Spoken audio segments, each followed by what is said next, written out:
Welcome to our channel. నేను యజ్ఞమూర్తి. ఇప్పుడు మన ముందు అభ్యుదయ చిత్రాల నిర్మాతగా ఎంతో పాపులారిటీ సంపాదించుకున్న వ్యక్తి మన ముందున్నారు. ఒక సీనియర్ ప్రొడ్యూసర్గా, ఒక కమిటెడ్ ప్రొడ్యూసర్గా చాలా మంచి చిత్రాలని తెలుగు ప్రేక్షకులకు అందించారు. తీసిన ప్రతి చిత్రంలోనూ నిర్మాతగా ఆయన టేస్ట్ ఏమిటనేది, ఆయన అభిరుచి ఏమిటనేది మనకు తెలుస్తుంది. ఒకప్పుడు టి కృష్ణ గారికి ఆల్మోస్ట్ అంటే ఒక సహచరుడు కానివ్వండి, ఒక సోదరుడు కానివ్వండి, ట్రావెల్ చేసి ఆయనతో కలిసి అద్భుతమైన చిత్రాలను అందించారు. కాకపోతే ఆల్మోస్ట్ ఒక దశాబ్దంన్నర నుంచి సినిమా నిర్మాణానికి దూరంగా ఉంటున్నారు. బట్ ఏదేమైనా ఆయన తీసిన సినిమాల్లో యజ్ఞం అనే సినిమాకి ఒక ప్రత్యేకమైనటువంటి స్థానం ఉంది. ఫ్యాక్షనిజం బ్యాక్డ్రాప్తో రూపొందినటువంటి ఆ సినిమాలో అంతర్లీనంగా చిన్న మెసేజ్ ఉన్న ఆ సినిమా ద్వారా గోపీచంద్ హీరోగా నిలదొక్కుకోవడానికి ఆ సినిమా చేసిన దోహదం అంతా ఇంత కాదు. సో ఆ సినిమా విడుదలయ్యి జూలై 2వ తేదీకి సరిగ్గా 2 దశాబ్దాలు పూర్తవుతున్నాయి. ఈ సందర్భంగా ఆ సినిమా విశేషాలతో పాటు ఆయన గురించినటువంటి, ఆయన ఇప్పుడు ఏం చేస్తున్నారు, ఆయన ఏం వ్యాపకం తీసుకున్నారు ప్రజెంట్ అనేది ఆయన అడిగే తెలుసుకుందాం. నమస్కారం సార్. చాలా సంతోషం బాబురావు గారు. నమస్తే. చాలా కాలం తర్వాత, అంటే ఒకప్పుడు మీరు నిర్మాతగా ఉన్నప్పుడు రెగ్యులర్గా కలిసేవాళ్ళం. మీరు సినిమాలు తీగిపోవడం వల్ల ఈ మధ్య కలవడం అనేది తగ్గింది. కానీ ఇలా ఒక సందర్భం యజ్ఞం అనే సినిమా తోటి, అంటే ఆ సినిమా విశేషాన్ని పంచుకోవడానికి ఇలా మా స్టూడియోకి వచ్చినందుకు thank you so much. Thank you అండి. యజ్ఞం అనే సినిమా మీకు అంటే టి కృష్ణ గారు కాలం చేసిన తర్వాత ఏం సినిమాలు చేయాలి, ఎవరితో సినిమాలు చేయాలి అని మీరు కూడా చాలా ఆలోచనలో పడ్డ సందర్భం అనుకుంటాను. కొంతకాలం ముత్యాల సుబ్బయ్య గారితో తీశారు మీరు. బట్ తర్వాత ఒక కొత్త దర్శకుడితో, అప్పటికే నిజం చెప్పాలంటే ఒక డిజాస్టర్ సినిమా తీసినటువంటి ఒక డైరెక్టర్ని ఎంచుకొని, అలాగే మీకు అత్యంత ఆప్తుడైన కృష్ణ గారి అబ్బాయి గోపీచంద్ని హీరోగా నిలబెట్టాలి అనే ఉద్దేశంతో ఆ యజ్ఞం అనే సినిమాని అది తీసేదానికి పునాది ఎలా పడింది సార్? అది నమస్తే అండి. ఫస్ట్ ఆఫ్ ఆల్ ఎక్స్క్లూజివ్గా ఈరోజు యజ్ఞాన్ని గురించి మాట్లాడటం, అది యజ్ఞమూర్తి గారు ఎదురుగా కూర్చొని చాలా హ్యాపీగా ఉందండి. బట్ ఆఫ్కోర్స్ నేను తీసిన అన్ని సినిమాలు నాకు చాలా బాగా ఇష్టమైన సినిమాలే. బట్ కొన్ని ఎక్స్క్లూజివ్గా సూపర్ డూపర్ హిట్ కావచ్చు, కొన్ని యావరేజ్ కావచ్చు, ఒకటి చాలా తక్కువ. నేను తీసిన అన్ని సినిమాల్లో ఏదన్నా ఒక సినిమా కొంచెం ఫెయిల్యూర్ అయితే అయిందేమో, కానీ ఏది నన్ను డిసప్పాయింట్ చేయలేదు. నా దగ్గర నుంచి కొన్న బయర్స్ని డిసప్పాయింట్ చేయలేదు. సో అమాంగ్ ఆల్ దీస్ యజ్ఞం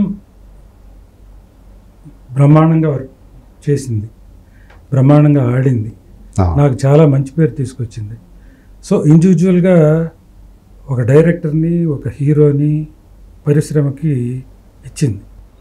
ఒక సక్సెస్ఫుల్గా వీళ్ళ దగ్గర పనితనం ఉంది, వీళ్ళ దగ్గర స్టఫ్ ఉంది, వీళ్ళ దగ్గర టాలెంట్ ఉంది అని ఆపర్చునిటీస్ కలుగజేసే సినిమా అయింది. సో దాని పుట్టుపూర్వోత్తరాలు అంటే జనరల్గానంటే ఒక సినిమా అయిపోయిన తర్వాత ఇంకో సినిమా చేయటం అలవాటు మామూలుగా. అది కూడా ఒక సబ్జెక్ట్ అనుకొని దాని మీద ఒక కథకుడో, లేకపోతే ఒక దర్శకుడో, లేకపోతే కొంతమంది నా సహచరులు అందరం కలిసి కూర్చొని డిస్కస్ చేసుకోవటం అలవాటు. అలాగే ఒకసారి all of a sudden A S Ravikumar Chowdary వచ్చాడు ఆఫీస్కి. నేను అక్కడనే కూర్చొని ఉన్నా, ఎవరు లేరు. సార్ అంట రూమ్లోకి వచ్చాడు. ఏంటన్నా అంటే, అప్పుడు పరిచయమేనా అతను? అసలు పరిచయం లేదండి, అస్సలు పరిచయం లేదు. Is a layman to me. Sir నేను కథ చెప్పడానికి వచ్చాను సార్ అన్న. సరే రా కూర్చో చెప్పు అన్న. నాకు వేరే యావగేషన్ అదే. సరే కాసేపు విన్నాము. ఏంటో ఒక కుర్రాడు ఉత్సాహంగా వచ్చాడు, బాగా గట్టిగా చెప్తున్నాడు, కథ చెప్తానని చెప్పమని చెప్పాడండి కథ. తన నేరేషన్ చాలా బాగా నచ్చింది నాకు. బట్ ఆ కథ కంటెంటు అది నచ్చల.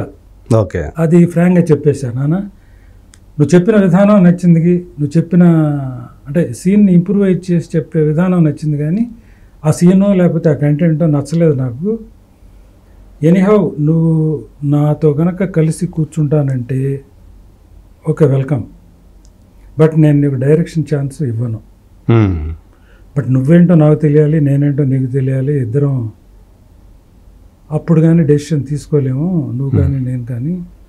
సో ఇదన్నీ కావాలంటే కొంతకాలం ట్రావెల్ చేయాలి, కొంతకాలం ట్రావెల్ చేద్దాం, అప్పుడు చూద్దాం, అప్పుడు ఆలోచిద్దాం. ఓకే అంటే ఓకే సార్, రెడీ సార్, మీ దగ్గర చేయడం కంటే ఆనందం ఏముంది సార్ అని అన్నాడు. అప్పుడు యాక్చువల్గా మీరు అంతకుముందు తీసిన సినిమా ఏంటి దీనికి ముందు? దీనికి ముందు అమ్మాయి కోసం, అమ్మాయి కోసం. ఓకే. మీనా, అవును, రవితేజ, ఆ టైంలో అమ్మాయి కోసం. నేను శివ. అవును. ముప్పలు నేను శివతో అమ్మాయి కోసం వెళ్ళండి. అండ్ ఆ టైంలో అదే మన ప్రేమ్చంద్ చనిపోయినప్పుడు అది ఏ సినిమా? చనిపోయినప్పుడు అంటే అది మీ సినిమా జరిగట ఆ టైంలోనేనా? కాదు. ఓకే. మన T Krishna memorial. Okay. Mopathi Nageswara Rao, Subbaiah director. Okay. అది అమ్మాయి కాపురం. అది అమ్మాయి అనేది ఊరుకుంది కదా, దాని గుర్తు రావట్లే. నేను తీసింది అమ్మాయి కోసం. అదే. సో దాని తర్వాత చెప్పాను తనకి, ఓ చేస్తారు అలాగే అన్నాడు. అంతకుముందు ఎప్పుడో ఏదో సబ్జెక్టు డిస్కస్ చేసుకుంటున్న టైంలో మన సినిమాని గురించి కాకుండా ఆ సినిమా ఎలా ఉంది, ఈ సినిమా ఎలా ఉంది, ఈ సినిమా ఎలా ఉంది చెప్పుకుంటాం కదా. ఆ ధోరణిలో ఈ మధ్యన వస్తున్న సినిమాలు ఫ్యాక్షన్ సినిమాలు ఎక్కువ వస్తున్నాయి. దట్టు ఫ్యాక్షనిస్ట్ని హీరోలాగా ఎలివేట్ చేసి, ది మోస్ట్ పవర్ఫుల్ హీరోలాగా ఎలివేట్ చేసి చూపిస్తున్నారు. బట్ యాక్చువల్గా అయితే వాళ్ళు కాదు హీరోలు, వాళ్ళ దగ్గర నిలబడి కత్తులు పట్టుకొని అనుచరులు, వాళ్ళు ప్రాణాలకు తెగించి వీళ్ళని కాపాడేవాళ్ళు, ప్రాణాలకు తెగించి పోరాడేవాళ్ళు. వాళ్ళ కోసమని వీళ్ళ పిల్లల మెళ్ళలో పుస్తలు కూడా తెగిపోయే అంత డేంజరస్ దీంట్లో అడుగు పెట్టేవాళ్ళు. సో వాళ్ళని ఎందుకు ఎలివేట్ చేయకూడదు, వాళ్ళకి తెలియట్లేదు. మేము మొత్తం వాళ్ళ కుటుంబాన్ని అంతా సాక్రిఫైస్ చేస్తూ ఉంటారు. ఇది కేవలం ఓ పలావ్ ప్యాకెట్కో లేకపోతే ఓ క్వార్టర్ మందుకో బానిసల్లాగా అక్కడే పడి ఉంటారు. అక్కడే బానిసల్లాగా పడి ఉండి ఆయన ఏం చేయమంటే ఆ ఫ్యాక్షనిస్ట్ వీళ్ళు అది చేస్తుంది. వీళ్ళని ఎలివేట్ చేసి తీస్తే బాగుంటుందేమో, డిఫరెంట్గా ఉంటుంది ఈ సెక్షన్లో అని చెప్పి అనిపించింది. దట్టు ఒక రాయలసీమ ఫ్యాక్షనిస్టు అని మంచి మేసం మెల్దిప్పి తొడకొట్టి నేను ఫ్యాక్షనిస్ట్ని అని గర్వంగా చెప్పుకుంటున్నారు.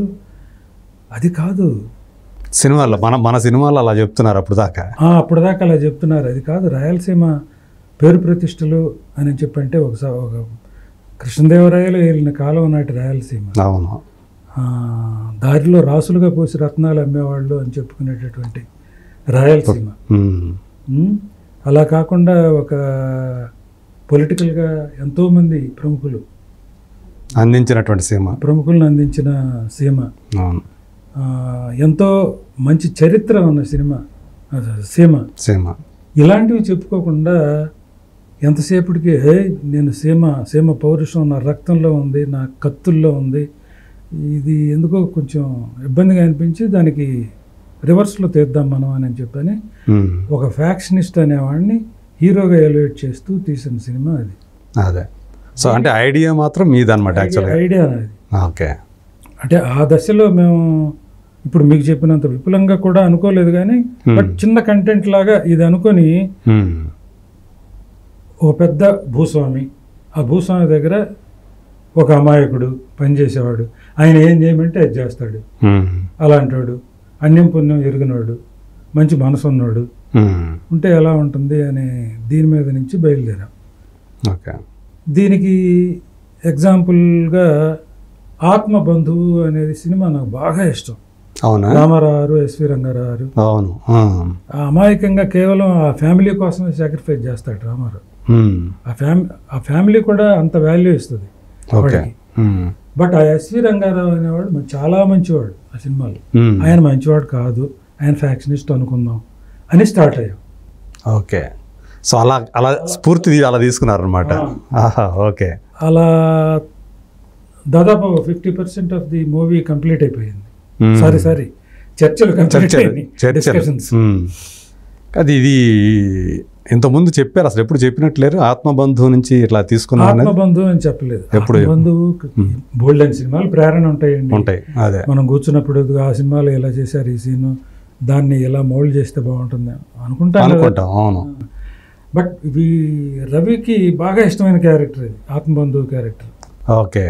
ఎన్టీ రామారావు గారి క్యారెక్టర్. సో అది తీసుకొని చేద్దాం సార్ అని చెప్పింది తనే. నాకు అమితమైన ఇష్టం ఆ సినిమా అంటే. ఓకే. సరే ఎనీహౌ ఒక సగం దాకా వచ్చాము, బాగానే వస్తుంది, ఈ కుర్రోడి దగ్గర కాస్త స్టఫ్ ఉంది, పర్లేదు అన్న అభిప్రాయానికి వచ్చే టైంకి తనకి డైరెక్షన్ ఛాన్స్ వచ్చింది. అప్పుడు దాకా అతను డైరెక్టర్ కాదు అసలు, ఇంకా ఫస్ట్ ఫిలిం అనేది రాలే ఇంకా? లేదు. ఓకే. అప్పటిదాకా లేదు. సో సార్ ఇట్లా నాకు డైరెక్షన్ ఛాన్స్ వచ్చింది సార్. ఓకే నాన్న, నీకు డైరెక్షన్ ఛాన్స్ వస్తే నేను ఎలా ఆపేది, నేను ఇవ్వనని చెప్పాను కదా, స్టిల్ ఇప్పటికీ ఇవ్వను. ఓకే. సో అక్కడ ఇస్తాను అంటున్నారు కాబట్టి డెఫినెట్గా బాగా చేసుకో, బాగా సబ్జెక్ట్ బాగా తయారు చేసుకో అని చెప్పానంటే వెళ్ళాడు, చేశాడు, రిలీజ్ అయింది. ఆ రిలీజ్కి కరెక్ట్గా ఫస్ట్ డే మార్నింగ్ షోకి వెళ్ళి చూస్తాను నేను సత్యం థియేటర్లో. మనసుతో సినిమా హెవీ ఎక్స్పెక్టేషన్స్. వీడి మీద అంత నమ్మకం బాగా పెరిగిపోయింది అప్పటికి నాకు, ఈ కుర్రోడి దగ్గర స్టఫ్ ఉంది, డెఫినెట్గా బాగా తెస్తాడు అని. ఆ సినిమా చూసి నేను డిసప్పాయింట్ అయ్యా. నాతో పాటు ఉన్నవాళ్ళు కూడా నన్ను కొంచెం అలా చూసి ఏంటంటే బాబు విరగదేస్తాడని తీసుకొచ్చారు ఈ సినిమాకి అని అన్నారు. అయిపోయింది, మళ్ళీ వచ్చాడు. సినిమా అటర్ ఫ్లాప్ అయిపోయింది, మళ్ళీ వచ్చాడు. బాబు స్టిల్ ఇప్పటికీ ఆ ఫస్ట్ వర్డ్ మీదనే ఉంటాను నేనుగా నీకు ఇవ్వను, బట్ మనం అనుకున్న సబ్జెక్టు ఒక 50% దాకా చేసుకున్నాం. ఆ 50% కూడా కంప్లీట్ చేసి తర్వాత అప్పుడు చూద్దాం. ఓకే అని అంటే అట్లాగే పాపం కలిసి కూర్చొని అసలు చిటికేస్తే ఫట్మన్ సీన్ వచ్చేది, అంత ఫాస్ట్గా చెప్పేవాడు. ఓకే. దీన్ని ఇలా కాకుండా ఇలాగ ఆలోచించు అంటే అలా ఆలోచించి దాన్ని 3 రకాలుగా చెప్పేవాడు. సో అంత షార్ప్నెస్తో ఉండేవాడు అనమాట, షార్ప్నెస్తో ఉండేవాడు. అసలు బ్రహ్మాండం అని చెప్పి సబ్జెక్ట్ డిస్కషన్స్ అయిపోయేటప్పటికి నేను వెంటనే పూర్తిగా 100% ప్రిపేర్ అయిపోయా. ఈ కుర్రోడ్ చేతనే డైరెక్షన్ చేయించాలి, ఎందుకంటే సినిమాని కళ్ళకు కట్టినట్టు చూపిస్తున్నాడు తను నేరేషన్లో. అంత బాగా నేరేట్ చేశాడు. జనరల్గా నా సినిమాలకి ఇంకెవడన్నా నేరేట్ చేస్తే నేను ఒప్పుకోను, హీరోకి కానీ లేకపోతే నా డైరెక్టర్కే నేను నేరేట్ చేస్తాను. ఓకే. సబ్జెక్ట్ని బాగా నేరేట్ చేస్తాను అంటారు. అట్లాంటిది నాకంటే 1000 times బెటర్గా నేరేట్ చేస్తున్నాడు ఈ కుర్రోడు అని అనిపించింది. ఓకే. అట్లా సబ్జెక్ట్ తయారైపోయిన తర్వాత ఇక దీన్ని షేపుకి తీసుకురావాలంటే తక్కిన తతంగం అంతా కావాలి కదా. హీరో ఎవరు? నా మొట్టమొదటి నుంచి అలవాటు హీరో మొట్టమొదటినే అనుకొని నేను సినిమాలు చేయలేదు, ఎప్పుడు కూడా చేయలేదు కదా. అట్లా ముందే సబ్జెక్టులు అనుకోవటం, దాని తర్వాత హీరోని అనుకోవటం, కథకు తగ్గట్టు కాస్టింగ్ అనేది ఉండాలి. ఆ టైంలో రామానాయుడు స్టూడియోలో ప్రభాస్ సినిమా ఓపెనింగ్ కోసం అని చెప్పి వెళ్ళా. First film Ashok Kumar cinema. అవును, ఈశ్వర్ ఫస్ట్ ఫిల్మ్. ఓపెనింగ్ కోసం అని చెప్పి వెళ్ళి అక్కడ నుంచుని ఉంటే ఒక కారు ఆగి ఆ కారులో నుంచి ఒక కుర్రోడు దిగితే చుట్టుపక్కల బోల్డ్ మంది నడుచుకుంటూ వస్తుంటే వాళ్ళు ఎవరు కానరాట్లా, ఆ కుర్రోడు ఒక్కడే ఎలివేట్ అవుతున్నాడు. అంత హైట్ ఉన్నాడు, అందంగా ఉన్నాడు. అసలు ఏంట్రా బాబు ఈ పర్సనాలిటీ ఏంటి, రాకుమారుడిలాగా ఉన్నాడు ఈ కుర్రోడు, వీడు బ్రహ్మాండం ఉంటాడు మన సినిమాకి అని చెప్పి అనిపించింది ఫస్ట్ టైం. ఓకే. అలా ఈశ్వర్ కూడా సినిమా రెడీ అయిపోయేటప్పటికి నాకు ఫుల్ ఫ్లెడ్జెడ్గా సబ్జెక్ట్ రెడీ అయిపోయింది. నేను వాళ్ళ ఫాదర్ని సూర్యనారాయణ రాజు గారిని అప్రోచ్ అయ్యా. సరే నేను యాజ్ ఏ ప్రొడ్యూసర్గా ఆయనకు తెలుసు, ఆయన నాకు తెలుసు కాబట్టి అట్లాగేనండి చేద్దాము, కలిసి కూర్చుందాము, సబ్జెక్ట్ అనుకుందాం అన్నట్టు. లేదండి సబ్జెక్ట్ అనుకున్నాము, మీరు ఓకే అంటే చెప్పేస్తాను సబ్జెక్ట్ అని చెప్పాను. సబ్జెక్ట్ చెప్పాను, మీరే చెప్పారు, నెరేట్ చేశారా? నేనే నేరేట్ చేసా. ఓకే, బాగుందండి సబ్జెక్టు, ఒకసారి బాబుకి కూడా చెప్పండి అని చెప్పంటే ప్రభాస్కి కూడా చెప్పా. ఓకే, మరి ఈయనకి బాగా నచ్చింది, ప్రభాస్కి నచ్చిందో లేదో నాకు తెలియదు కానీ చెప్పలేదా? చెప్పలేదు. ఓకే అండి అట్లాగేనండి మాట్లాడు, నాన్నగారు చెప్తారులేండి అంటే ఇంకా అతను ఓన్గా ఇంకా అతను డెసిషన్ తీసుకోవట్లేదేమో. అప్పటికి రెండో సినిమా కూడా కమిట్ అయ్యాడు, చేస్తున్నాడు. సురేష్ డైరెక్షన్, సురేష్ కృష్ణ డైరెక్షన్, రాఘవేంద్ర చేస్తున్నారు. సో ఫస్ట్ సినిమాకి మంచి పేరు వచ్చింది, రెండో సినిమా జరుగుతూ ఉంది, ఇంకా రిలీజ్ కాలేదు కానీ జరుగుతా, అది కూడా అదేలేండి, కరెక్ట్ గుర్తులేదు నాకు. సో నేను రాజుగారిని అడిగితే చేద్దామండి చూద్దామండి అని చెప్పని అట్లా పోస్ట్ పోన్ చేస్తూ ఉన్నాడు. ఈ డైరెక్టర్ ఒకసారి కూర్చొని, సార్ డైరెక్టర్ ఎవరిని అనుకుంటున్నారంటే, ఆ కుర్రాడు డైరెక్ట్ చేస్తాడండి, మేమిద్దరం కలిసి తయారు చేసాము, వాడు ఫుల్ ఫ్లెడ్జ్డ్గా పూర్తిగా అథెంటిక్గా ఉన్నాడు, బాగా అందుకే అదంతా జర్నం చేసుకున్నాడు. అంటే ఫెయిల్యూర్ ఇచ్చాడు కదా, మనం అందరం పెద్ద పెద్ద డైరెక్టర్లు ఇట్లా సురేష్ కృష్ణ లాంటి వాళ్ళతోటి, లేకపోతే గోపాల్ ఇలాంటి వాళ్ళతో తీస్తున్నాం, జయంతి పరాంజీ, ఆ ఈశ్వర డైరెక్టర్ వచ్చి జయంతి వాళ్ళతో తీస్తున్నాం పెద్దవాళ్ళతోటి. ఇంకెవరినన్నా అంటే లేదండి మీరు ఇంకొకసారి ఆలోచించండి, నేనున్నాను కదా బిహైండ్ దట్, నా మీద నమ్మకంతో చేద్దామండి అంటే ఏది ఫైనలైజ్ చేయట్లా. నేను తిరిగాను 4-5 సార్లు తిరిగాను కానీ ఫైనలైజ్ చేయట్లా. సో మీరు ఎప్పుడు తిరిగి ఉంటారు అన్నిసార్లు? అసలు ఇప్పుడు ఎవరి చుట్టూ తిరగలేదు నేను, ఫస్ట్ టైం ప్రభాస్ కోసం అని తిరిగాను. ఓకే, అయితే ఒకసారి ఆఫీస్లో ఇలా కూర్చొని ఉంటే గోపి వచ్చాడు. ఆ గోపి ఏంటమ్మా ఏంటి ఏం జరుగుతుంది ఏంటి అంటే, బాబాయ్ ఇట్లా నిజం జరుగుతూ ఉంది, వర్షం అని ఇంకో సినిమా అది ఒకటి వచ్చింది, అది కమిట్ అవుతున్నాను, రాజు గారిది కదా, ఎంఎస్ రాజు గారిది, బాగుంది సబ్జెక్టు అంటా ఉన్నాడు. అరే నిన్ను మళ్ళీ హీరోయిన్ చేస్తాను ఓకేనా అని అన్న. మనిషి కూడా తను కూడా హైట్, నాకెందుకో ఫస్ట్ టైము తర్వాత ఛాయిస్ ఎవరు నాకు అని చెప్పంటే, ఏమన్నా అసలు ఇంట్లో మనవాడు ఉన్నాడు కదా, మనవాడిని వదిలేసి నేను వాళ్ళ చుట్టూ తిరుగుతున్నాను ఏంటి అన్న ఇది స్టార్ట్ అయ్యి నాకు ఏరా ఇట్లా ఉంది చేద్దామా అని.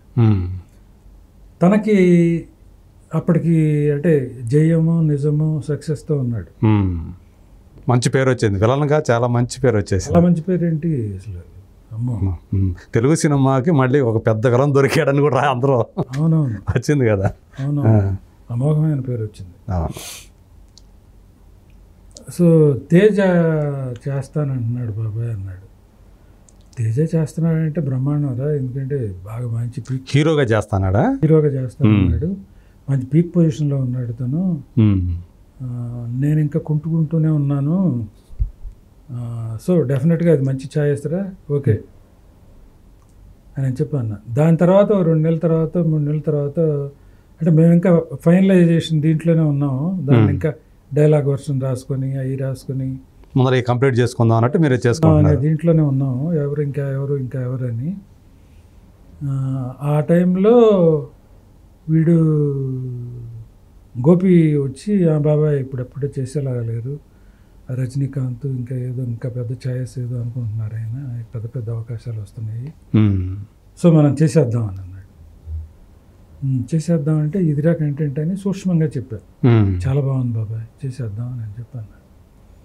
అదే దీనికి డైరెక్టర్ ఎవరు అంటే పలానా, బాబాయ్ ఫెయిల్యూర్ ఇచ్చాడు కదా, ఫెయిల్యూర్ డైరెక్టర్ అని అన్నాడు. లేదమ్మా ఒక్కసారి తను చెప్తాడు విను, ఫుల్ ఫ్లెడ్జ్డ్గా చెప్తాడు విన్న తర్వాత డెసిషన్ తీసుకో, మనం మాట్లాడుకుందాం అని చెప్పంటే ఇద్దరు కలిసి కూర్చొని లోపల రూమ్లో కూర్చోబెట్టాను. అయిపోయిన తర్వాత వచ్చాడు బాబాయ్, బ్రహ్మాండంగా చెప్పాడు బాబాయ్, ఎక్సలెంట్గా చెప్పాడు, వెనక మీరు ఉంటారు కదా, ఓకే చేద్దామని అలా మెటీరియలైజ్ అయింది.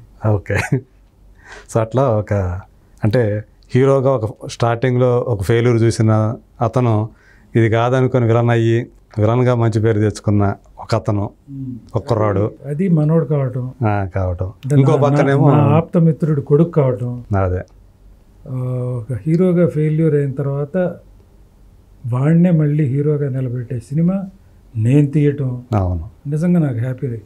అది. సో మీరు అనుకున్నట్టు అంటే అప్పుడు దాకా తన సినిమాలు చేసినటువంటి సినిమాలు మీరు చూశారు, బట్ ఫస్ట్ టైం మీరు అతనితో కలిసి పని చేయటం కదా, ఎలా అనిపించింది? గోపిలో మీకు కనిపించాడా ఒక భవిష్యత్తులో ఇతను మంచి ఎదుగుతాడు కథానాయకుడుగా? మా సినిమాలో కాదు, నాకు ఫస్ట్ అసలు బాబాయ్ నేను సినిమా అని చెప్పంటే డిసప్పాయింట్ చేసింది నేనే. ఫస్ట్ టైం నా దగ్గరికి వచ్చాడు. Very beginning. Very beginning. Okay. ఎందుకు నాన్న తొలివలపు కాకముందేనా? ఓకే. నన్ను హ్యాపీగా చదువుకున్నావు, రష్యాలో చదువుకున్నావు, ఇంజనీరింగ్ చేసావు, సో వెనక ఫ్యామిలీ బ్యాక్గ్రౌండ్ ఉంది, హ్యాపీగా ఏదైనా బిజినెస్ చేసుకోవటం ఇంకేదైనా చేసుకోవటం అయితే ఇది వద్దురా నాన్న, ఈ సినిమా ఫీల్డ్ వద్దు, పాడు, నా పిల్లల్నే నేను ఎంకరేజ్ చేయాలి, ఇది ఎట్లా ఉంటుందో తెలియదు, ఎందుకు వచ్చిన ఇది అంటే అని చెప్పి డిస్కరేజ్ చేశాను నేను. ఆడు పట్టు వదలని విక్రమార్కుడిలాగా వెళ్ళి మళ్ళీ సుబ్బయ్యకి, ముత్యాల సుబ్బయ్యకి, మన నాగేశ్వరరావు గారికి వీళ్ళకి చెప్తే వాళ్ళు చేసేద్దాంరా నీకంటే ఎవరు అని చెప్పి సుబ్బయ్య ఎంకరేజ్ చేశాడు. మూపర్తి నాగేశ్వరరావు అట్లాగే నాన్న చేసేద్దాం అని చెప్పని వాళ్ళ ఫ్రెండ్స్ని కూడా మొబిలైజ్ చేసి 4-5 కలిసి సినిమా చేశారు. అది ఓకే, దురదృష్టం, అది డిసప్పాయింట్ చేసింది. అదే. దాని తర్వాత కొంచెం పాపం ఫ్రస్ట్రేషన్, హీరోగా చేసి ఫెయిల్యూర్ అయిపోయిన తర్వాత కష్టం తొందరగా దాన్ని జనం చేసుకోవాలంటే చాలా. అప్పుడు ఇట్లా తేజ ఒక రోజు వచ్చి, తేజ అప్పటికి ఫస్ట్ సినిమా సక్సెస్ అయిపోయింది, చిత్రం సక్సెస్ అయింది. అవును. సక్సెస్ అయినప్పుడు నన్ను ఎంవిఎస్ సర్నాథరావు కూడా నా అపార్ట్మెంట్స్లోనే ఉండేవాడు, ఎదురెదురు ఫ్లాట్స్ మై. ఓకే. కలవటానికి వచ్చాడు. అంటే మా దగ్గర దేవాలయం, వందే మాతరం సినిమాలు వర్క్ చేశాడు కెమెరా డిపార్ట్మెంట్లో. ఓకే. తేజ ఆ చనువు మీద వచ్చాడు మమ్మల్ని కలుద్దామని. అంటే కెమెరా డిపార్ట్మెంట్ అంటే అసిస్టెంట్ కెమెరామెన్ అట్లానా, లేకపోతే? ఓకే. మా ఆపరేటివ్ కెమెరామెన్ అయితే కాదుగా? కాదు. ఓకే. మగుటం పెద్దగా నచ్చల తనకి. ఓకే. ఓకే. ఇంకేదన్నా ఇంకొంచెం చెప్పండి శాస్త్రి గారికి, ఇంకేదన్నా రాయమని ఆయనకి పాపం బోల్డ్ అన్ని వ్యాపకాలు, పాపం ఏమైందని మళ్ళీ రాశాడు. మాకు బాగా నచ్చింది. ఓకే. కానీ ఈయనకి నచ్చలేదు. అడవికి అందం అన్న తమ్ముళ్ళే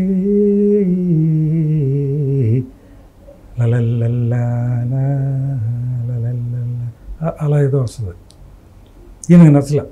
అది ఇంకా ఏదో కావాలి, సౌండ్, కొత్త సౌండ్స్ ఏవో కావాలి అని. మాకు రెగ్యులర్గా జాలా అది వస్తూ ఉంటాడు ఆఫీస్కి. ఓకే. మేము తాత అంటాం, మనవడా అంట. అప్పటికే మీరు తాత అనేవాళ్ళ? ఓకే. అయితే ఏంట్రా ఏం పాట రాస్తున్నారు శాస్త్రి గారు అని చెప్పంటే, ఇది రాస్తున్నారు, కీరవాణి గారేమో ఇంకోటి రాయించరమ్మన్నారు, ఇది ట్యూన్ ఇది అని చెప్పంటే, తను ఏదో నోటితో అన్నాడు, ఏదో బాగానే ఉన్నట్టుందేమో, ఆయన ఒకసారి కీరవాణికి వినిపిద్దామని ఆయన ఏదో అన్నాడండి ఇట్లా ట్యూన్కు తగ్గట్టు. ఎవరు? శాస్త్రి గారు. జాలాది గారు ఏదో అన్నాడు, ఒకసారి వినండి అని చెప్పని. బాగుంది కదా ఇది, ఇదే తక్కింది కూడా రాసేయమనండి ఇన్ని అని అన్నాడు. సరే ఆయనకి చెప్పా, పర్లేదు శాస్త్రి గారికి కొంచెం కన్విన్స్ చెప్పండి, ఇలాంటి శబ్దాలు బాగుంటాయి. ఓకే. అదే ఈయనేమో సబ్జెక్ట్ బేస్డ్గా రాశారు శాస్త్రి గారు. ఈయన ఏదో గాలి పదాలు పట్టుకొచ్చి అనేసాడు, గురుగురు పెట్ట గోగుల గుట్ట మీద కొవక్కుమంటే కోయిళ్ళు కూసే, ఇట్లా జానపద శైలిలో ఆయన లేదు పాడు ఏదో రాసి. ఈ పదాలు బాగున్నాయి, సౌండ్స్ బాగున్నాయి. జనరల్గా చక్రవర్తి గారి రికార్డింగ్ అంటే మేము ఎప్పుడో 1 గంటకు 2 గంటలకు వెళ్ళేవాళ్ళం, 3 గంటలకో అట్లా సాంగ్ స్టార్ట్ అయ్యేది. దాకా ప్రాక్టీస్ చేసి ఈయన ఎప్పుడో లేట్గా వచ్చి అలా చక్రవర్తి గారు అట్లా ఈయన ఎంత సిస్టమేటిక్గా చేసినా కూడా 12 అయితేలే పాట.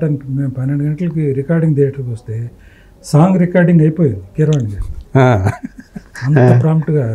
ఓకే, మీరు సో ఆ సినిమాకి అలాగే తర్వాత మా ప్రజానాట్య మండలికి సంబంధించి కొన్ని పాటలు ఉంటాయి మాకు. మీకు అది ఉండాలి కదా. ఫస్ట్ సినిమాలో దవాఖానా పాట, నెక్స్ట్ సినిమాలో చూడు మల్లేశా చూడు మల్లేశా, మూడో సినిమాలో అయ్యానే చదివి బాగుపడతా, ఇట్లా అలాంటి పాట ఒకటి సమయం మీద కావాలంటే దానికి పల్లవి రాసింది తనే. ఓకే, కిరవాణి గారే. బంద్ మీద అరే ఏంది రన్న ఏం చేద్దామన్నా ఎటు చూద్దామన్నా బంద్ ఇలా. ఓకే, అవును, ఆ సినిమాలో అదే కదా, అది కరెక్ట్, ఇదే రాశారు. అట్లా ఆయన పెట్టుకున్నాము. దాని తర్వాత మా వందే మాత్రం నారాయణమూర్తి దగ్గర చేసి కాస్త మంచి పేరుతో ఉన్నాడు. వందే మాత్రం అంటే మా మనిషి, మా ఇంట్లో మనిషిలాగా. అంతే కదా, మీ ప్రజానాట్య మండలి కలిసి. తర్వాత సినిమాలన్నీ ఎర్రోడు, మాయన బంగారం, అమ్మాయి కోసం, ఇవన్నీ వందే మాత్రంతోనే చేసాం. ఈ సినిమా మొట్టమొదటి నుంచి రవి విత్ రీ రికార్డింగ్లు కూడా చెప్పేవాడు. మణి అయితే బలేస్తాడు సార్ ఇక్కడ రీ రికార్డింగ్ అని, బేస్ సార్ ఇట్లా చెప్పాడు. ఇక యాంత్రికంగా ఫిక్స్ అయిపోయాం, అలా ట్యూన్ చేస్తాడు. ఓకే, అట్లా ఫస్ట్ టైం మణి దగ్గరికి వెళ్ళి, బాబు మీ పెద్ద పెద్ద సినిమాలాగా కాదు ఇది, చాలా చిన్న సినిమా, కొత్త హీరో అంటే మీ బ్యానర్కి చేసేస్తాలే, ఎంత అనుకుంటున్నారని అన్నాడు. ఏదో చెప్పాను ఫిగర్, చుట్టూ అందరినీ స్టాఫ్ని చూసాడు. అట్లా కాదులే నేను చెప్తానులే పోండి చేద్దామని చెప్పి అన్నాడు. వెరీ వెరీ రీజనబుల్ అమౌంట్కి చేశాడు. దాంట్లో రీ రికార్డింగ్ పెట్టిన పేరు కదా. అవును అవును, ఆ సీన్లు, ఆ యాక్షన్ సీన్లు వచ్చినా, ఎమోషనల్ సీన్లు వచ్చినా కానీ అమ్మో లేపాడు కదా. ఇది బీడు అరుస్తుంటాడు అని, కత్తి తీసుకొని గాల్లో గారిని. సో అట్లా మీకు అన్నీ ఆ సినిమాకి కుదిరినాయి. సినిమా రిలీజ్ అయింది, అందరికి మంచి పేరు తెచ్చింది. సో ఎవరైతే మీరు ఆ సినిమాతోటి మీకు లిఫ్ట్ ఇచ్చారో, మీరు అనుకున్నట్టుగానే వాళ్ళ కెరీర్లు సాగినాయి అనుకుంటున్నారా? సాగల, డైరెక్టర్ది సాగల, వాళ్ళందరూ బాగానే. గోపికి టప మంచి ప్రాజెక్టులు పడ్డాయి, మంచి పేరు వచ్చింది. ఇప్పుడు మళ్ళీ కొంచెం డౌన్ అయ్యాడు, కొంచెం అవుతాడు. మళ్ళీ ఒక సక్సెస్ వస్తే మళ్ళీ అంటే లైమ్ లైట్లో ఉన్నట్టే కదా, అదే స్ట్రీమ్ లైట్లో ఉన్నట్టే. ఒక సక్సెస్ వస్తే మళ్ళీ అన్ని కొట్టుకుపోతాయి. మళ్ళీ దానికోసమే వెయిట్ చేస్తా ఉన్నాడు. అంటే కొద్దిగా వస్తుంది. మీరైతే బాగా నమ్మకంతో ఉన్నారు, మళ్ళీ కొడతాడు, మళ్ళీ వస్తాడని. అదే నేను అన్న కూడా అన్నా, నువ్వు ఎమోషనల్ క్యారెక్టర్స్కి బాగుంటుందిరా, అట్లా కాకుండా ఏదో నేను బ్రహ్మాండమైన డ్రెస్సులు వేస్తాను, హీరోయిన్లతో డ్యూయెట్లు పడతాను, స్టైల్గా ఇది చేస్తాను కాదు, అది కాదు. రఫ్ అండ్ రోడ్ క్యారెక్టర్ ఒకటి సెలెక్ట్ చేసుకొని చెయ్యి అని కూడా అన్న క్యాజువల్గా. ఇప్పుడు మీ భావజాలం అలాగే వాళ్ళ నాన్నగారి భావజాలం ఉందా తనలో? ఉందా అసలు? ఉంటుందా? అంటే తను చేసిన సినిమాలో చూస్తే కొంచెం ఎవేగా ఉంటాడు అనిపిస్తుంది. లేదు పాపం, అసలు ఆ వాసనే లేదు, తెలియదు. ఎందుకంటే తనకి బాగా చిన్నతనంలో కమర్షియల్ యాటిట్యూడ్ ఆలోచిస్తాడు. దట్టు ఎంటర్టైన్మెంట్ ఎక్కువగా ఉండాలని నేను చెప్పని కోరుకుంటాడు తను. ఏ టైప్ ఆఫ్ క్యారెక్టర్ వేసినా కూడా దాని ద్వారా ఎక్కువ ఎంటర్టైన్మెంట్ అయితే బాగుంటుంది. అందుకని మీరు యజ్ఞం అట్లాంటి సినిమా చేసినా అతనితో చేసిన రెండో సినిమా ఫుల్ ఎంటర్టైన్మెంటే చేశారుగా, రణం. ఎంటర్టైన్మెంటే బట్ మాస్. అదే అవును, మాస్ ఇది ఎక్కడికి పోనీలేదు. అదే అంటే మీరు కూడా కొత్త గోపిని చూపించారు. మీరు కూడా మీ యొక్క పాత దాని పక్కన పెట్టి దాటి డ్యూయెట్లు అవును చేశా, తప్పదు నలుగురితో నారాయణ. అంటే మీరు కూడా కాన్షియస్ గా నేను కూడా మారాలని చెప్పి మారి తీసిన సినిమా అనుకోవచ్చు దాన్ని, రణంని. అంటే రణం క్యారెక్టరైజేషన్ గమ్మత్తైన క్యారెక్టరైజేషన్. అదే ఆ క్యారెక్టరైజేషన్కి ఇష్టపడే చేసింది. ఫుల్ మాస్ ఎలిమెంట్స్ అన్నీ ఉంటాయి ఆ క్యారెక్టర్లో, అవును హీరో క్యారెక్టర్లో. అవును.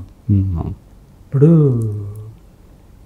పూరి గారి హీరో క్యారెక్టర్లో చాలా కొత్తదనం ఉంటుందండి. అవును. అందరూ నడిచే బాటలో వెళ్ళరు, వాళ్ళు అడ్డం తిరుగుతారు. అది నచ్చుతుంది జనాలకి. తను కూడా చేశాడు గోలీమార్. గోలీమార్ చేశాడుగా. అవును. అట్లా రణం అప్పుడు టిపికల్గా ఫీల్ అయ్యాను. అక్కడ అంటే ఏ ఎండకు ఆ గొడుగు పెట్టే క్యారెక్టర్ దగ్గర నుంచి అలాంటి క్యారెక్టరైజేషన్లో బాగున్నాడు. అవును. ఫస్ట్ టైం మాస్టర్ వచ్చి నాకు సబ్జెక్ట్ చెప్తా ఉంటే, గోపి కోసం ఒక సబ్జెక్ట్ చేశానండి అని సబ్జెక్ట్ అమరరాజశేఖర్ అది సబ్జెక్ట్ చెప్తా ఉంటే, ఇది రవితేజ కథ కావాలి, ఆ స్టైల్లో ఉంది. గోపి కోసం చెప్తున్నారండి మాస్టర్ అని అంటే, సార్ ఇది గోపి కూడా బాగుంటాడు సార్, నేను చేయిస్తా సార్, నమ్మకంగా చేయిస్తానంటే ఓకే, ఫ్లెక్సిబుల్గా ఉంటుంది తను, అంటే రెగ్యులర్గా ఎమోషనల్ ఇవే కాకుండా కొంచెం బయోమీడియాగా కూడా చేయగలడు అన్న ఇది ఉంటుంది అని చెప్పాను. చేసాము, చేశాడు, బాగా చేశాడు. డిఫరెంట్ గోపి చూసాం. అవును. తనలో అంటే ఆ విలక్షణీయత ఉంది. కేవలం ఏదో ఒకే టైప్ ఆఫ్ క్యారెక్టర్స్ కాకుండా అన్ని రకాలు చేయగలుగుతాడని నిరూపించుకున్న సినిమా అని చెప్పుకోవాలా. ఎందుకంటే మీరు తీసిన వాటిలో రెండు పూర్తి భిన్నమైనటువంటి పాత్రలు కదా, రెండు కూడా ఒకదానికి ఒకటి సంబంధం లేని పాత్రలు. సో అట్లా వర్సటాలిటీ అనేది అతను చూపించుకున్నాడు. మూడోది కూడా కొంచెం ఒంటరి అది. అవును, మరింత భిన్నమైంది, అంటే కొంచెం కమర్షియల్ సినిమా లాగా ఉంటుంది. అదే పాయింట్ కొత్తగా అనిపించి తీశారు. అవును. వాడు ఎవరైతే ఉన్నారా అని చెప్పని ఊహే కదా, ఊహ అంతా మొత్తం అంతా కూడా ఊహే కదా, హీరోయిన్ గురించినటువంటి ఊహ ఉంది అనేది ఊహ. అవును, అది నచ్చింది నాకు. ఒకసారి అక్కడ ఎవరు లేరు, ఇటు గాలిలో మాట్లాడుతున్నాడు అనేటప్పటికి అమ్మా బాబోయ్ అప్పుడు ఏమైంది, అదే ఇది బాగుంది, ఇది చాలా కొత్తగా అనిపించింది, దీన్ని బేస్ చేసుకొని చేద్దాం అని చెప్పని అల్లుకున్న కథ అది. అదే. సో మీరు మీ రవితోటి మళ్ళీ మీ చివరి సినిమా చేసింది మళ్ళీ రవితోనే చేశారు. ఏం పిల్లడో ఆ సినిమా కూడా పర్వాలేదు కదా? పర్వాలేదు, బాగానే ఆడింది కదా? బాగా ఆడలేదు కానీ ఓకే. ఎవరికి ఎలాంటి లాస్ లేదు. ఆ తర్వాత ఎందుకని మీరు ప్రొడక్షన్ బయట వదిలేశారు? ఎందుకని అంటే వదలటం అంటే మళ్ళీ సినిమా ఎందుకు తీయలేదు? కొన్నాళ్ళు తీద్దామని సబ్జెక్ట్ కోసం ట్రై చేసాము. అది కాదు ఇది కాదు అది అంటా కొన్ని రోజులు గడిచిపోయినాయి. అలా ఒక సబ్జెక్టు బాగుంది, దీన్ని వర్క్ చేద్దాము అనుకున్న లోపు ఇండస్ట్రీలో పరిస్థితులు పూర్తిగా మారిపోతా ఉన్న దశలో ఇలాంటి పరిస్థితుల్లో మనం చేయలేమేమో అని చెప్పి అనిపించింది నాకు పర్సనల్గా. ఓకే. దానికి తోడు పర్సనల్ లాసెస్, తమ్ముడు చనిపోవటం, రామారావు గారు చెల్లెలు చనిపోవటం, చెల్లెలు వాడినా కరోనా టైంలో చెల్లి కూడా చనిపోయింది. ఓహో, ఓకే. సో ఇవన్నీ యాడ్ అయినాయి. దానికి తోడు ఏంటంటే మీ పిల్లలు ఎవరు తీసుకోలే, నా దగ్గరే ఉండి నాతో పాటు వర్క్ చేసే స్టాఫ్ కూడా కొంచెం లేరు. ఎవరి దారి వాడు చూసుకున్నారా? ఇప్పుడు మనోడున్నాడు రవి కొంచెం అదే ఆ కాన్సన్ట్రేషన్ కూడా తగ్గింది. అది ఓకే. అంటే రవి కాకుండా వేరే ఇంకా ఉన్నారు కదా మీరు తెలుసుకుంటే? నాకు ఎమికబుల్గా ఉండేవాళ్ళు, నా దీంతో ట్రావెల్ చేసేవాళ్ళు. అయితే రవితో అయితే మీకు బాగా కుదిరింది, అది ఆ ర్యాపోర్ట్ అనేది మీ ఇద్దరి మధ్య బ్రహ్మాండం. సో ఈ అన్నిటి వల్ల ఇక పక్కన పెట్టారు పర్సనల్ లాసులు ఇవన్నీ. అంటే మళ్ళీ చెయ్యాలన్న లేదు ప్రస్తుతానికి, అది ఫర్ ది టైం బీయింగ్ లేదు. ఓకే. మీ పిల్లలు మరి టోటల్ సిస్టమ్స్ అన్నీ మారిపోయినాయండి. అవును, ఇవాళ నేను తీయలేను, టోటల్ సిస్టమ్స్ మారిపోయింది. అంటే ఎవరు డైరెక్టర్స్ మీ దగ్గర, ఔత్సాహిక దర్శకులు మీ దగ్గర రాలేదా? ఎందుకు వస్తారు, తీస్తుంటే వస్తారు. నేనే బాబు నేను ఇప్పుడు సినిమాలు తీయట్లేదు, ఓకే నేను చెప్పి నేనే చెప్తా ఉంటే ఫోన్లో వస్తూ ఉంటాయి స్టిల్ ఇప్పటికీ, ఓకే సార్ మా దగ్గర సబ్జెక్ట్ ఉందండి చెప్తామండి మన బ్యానర్ బాగుంటుందని. మరి ఈ తరం ఫిలిమ్స్ అనేది ఒక గొప్ప బ్యానర్ కదా సార్. లేదు బాబు నేను సినిమాలు తీయట్లేదు ఇప్పుడు అని నేనే చెప్తా ఉంటే ఇంకా నా దగ్గరికి. సో మీరే అస్త్ర సన్యాసం చేసేనట్టేనా అయితే? మరి మీ పిల్లలు ఎవరు ఈ దీంట్లోకి రాలేదా? ఆ ఇంట్రెస్ట్ లేవా? నేను పెద్ద ఎంకరేజ్ చేయలేదు సార్ వాళ్ళని. అవునా? ఓకే. ఉంది కానీ వాళ్ళకి వాళ్ళలో ఉంది కానీ, బట్ నేను పెద్ద ఎంకరేజ్ చేయలేదు. అంటే వాళ్ళు ఇప్పుడు వ్యాపారాలు అవి చేసుకుంటున్నారా? మా పెద్ద బాబు వచ్చి యూఎస్లో ఏదో బిజినెస్లు. అబ్బాయి పేరేంటి? పెద్ద అబ్బాయి పేరు ప్రశాంత్. ప్రశాంత్. ఓకే. రెండో అబ్బాయి ప్రవీణ్. వాడిక్కడే కన్స్ట్రక్షన్ చేస్తున్నాడు. ఓకే. విల్లాస్ కన్స్ట్రక్ట్ చేస్తా ఉన్నాడు. దాంట్లో అనమాట కన్స్ట్రక్షన్ ఫీల్డ్లో ఉన్నాడు తను. కన్స్ట్రక్షన్ ఫీల్డ్లో. Okay. Both of them are doing well. వాళ్ళకి రాలేదన్నమాట ఇది ఉంది కానీ అదే చెప్తుంటే మీరు ఎంకరేజ్ చేయలేదు? చేయలేదన్న కోపం కూడా ఉంది కొంచెం. ఉంటుంది అంతేగా, ఎందుకంటే చిన్నప్పటి నుంచి ఆ వాతావరణంలో పెరిగిన వాళ్ళు, పైగా ఒక ప్రజానాటి ఒక అది ప్రజల కోసం పనిచేసినటువంటి, ప్రజల్లో చైతన్యం కోసం పనిచేసినటువంటి ఒక కళా సంస్థ కదా అది ప్రజానాట్య మండలి. ఎంత ఊపిందో ఒకప్పుడు అది. సో నల్లూరు వెంకటేశ్వరులు గారు అంతా మీదంతా ఆయన ఇప్పటికీ ఆరాటపడుతుంటాడు. ఇప్పటికీ బాబరా నువ్వు చేయగలవయ్యా, చెయ్యయ్యా, నీకేంటి అని. కాదులే అన్న పరిస్థితులు మారిపోయింది, ఇప్పుడు చేయగలుచుకోవడం అవుతుంది. అదే. 2 ప్రశ్నలు అడగచ్చా నేను మిమ్మల్ని? చెప్పండి సార్. ఒక సినిమా షూటింగ్ మీ సెట్స్ మీద జరిగిందే ఒకటి, మీరు ఒకరిని ఎవరినో కాల్చారని చెప్పేసి చెప్పుకుంటూ ఉంటారు. అది ఓకే, అందరికీ తెలిసిన విషయం. ఓకే. అసలు అప్పుడు అంటే ఆయన పేరు పొందినటువంటి ప్రఖ్యాతమైన నటుడు ఆయన. దాన్ని ఎట్లా పేర్కొన్నారు అసలు? అది పిఎల్ నారాయణ గారు 2 సార్లు చెప్పారా? ఓకే. ఒక ఎపిసోడ్. ఓకే. మళ్ళీ ఒక 5 నిమిషాలు 10 నిమిషాలు ఏం లేదు. అది నవభారతం నేటి భారతం? నవభారతం కదా. మొత్తానికి చెప్పించేలా ఉన్నారు మీరు. మళ్ళీ నవభారతం షూటింగు మాకు ఒంగోలుకి 1.5 hour నడిచాడు. 1.5 hour జర్నీ కార్లో, ఓ రిమోట్ విలేజ్. ఓకే. సో మాకు నవభారతంలో ఒక రిమోట్ విలేజ్ కావాలి కాబట్టి major portion of the shooting అక్కడే. ఓకే.